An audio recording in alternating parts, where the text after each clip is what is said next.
So I want to wrap this up, but before we wrap this bad boy up, I want to kind of hit one more time the problems you solve and who you solve them for. Yeah. So at the end of the day, for us, it's all about accelerating supply chain performance. And so our customers are in food and beverage, they're in automotive, they're in industrial manufacturing, they're in healthcare, they're in paper or publishing. So they're in a variety of industries. They're looking for partners that have knowledge of the logistics practices that support their industry. So food logistics is totally different than auto logistics or healthcare logistics. So you've got to have depth in the areas where you look to serve, and we certainly have that. Being able to provide services across the span of the supply chain. So whether it's design and planning, inbound, that make stage of the supply chain where orders are transformed into finished goods. That could be manufacturing a vehicle, that could be kitting shampoo and cream rinse together in a warehouse that gets into a retail store. There's that whole outbound piece. And then, of course, more and more, Joe, returns, reverse Yeah, logistics. God.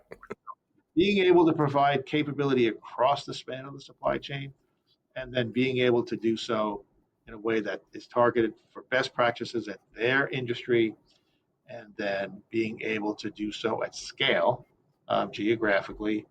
These are all some of the sort of key ingredients to success. So are your warehousing, do you do e-commerce out of those warehousing, or is it more kind of B to like B2B? What is the kind of, or do you have multiple?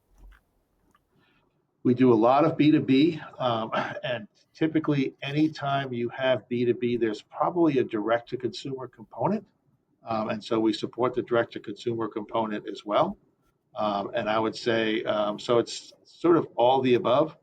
Um, and, um, uh, and typically, what we do in warehouses is often linked to what we do in transportation. Um, right. And so as you think about orders and order fulfillment, having one party responsible from the receipt of an order all the way through the movement of the freight through a warehouse and then on into final mile delivery. This is the span that, so some customers find it attractive to have one party that does all that for them, and Right. we're pretty well Now, they situated. used to say in the olden days it'd be one throat to choke, but now it's one back to pat. It could be some of both on any given day, Joe. Of course. Um, yeah, I love what you guys are doing. And again, I don't say this because Penske's huge, but I do feel like there is consolidation is happening because of some of the issues we talked about today. And I do think, if you and I today were uh, at a shipper and somebody said, hey, go pick the right partner. First, we're going to start with like, first off, let's not get our stuff stolen. That is our top priority because the boss isn't going to like that. And then I'm going to say, let's make sure we have the capacity and the safety. The safety has become more and more important. And I think also, I didn't say it today, but I say it all the time, is I do believe we're headed for like a cyber 9/11 or a digital 9/11. Let's make sure we're not part of that. Uh, it's it's there's a good reason that the top half of the market is growing faster than the bottom half of the market, whether it's in trucking or in brokerage. Not so much leasing. I don't even know how many companies are in leasing other than Penske. It's not a big space.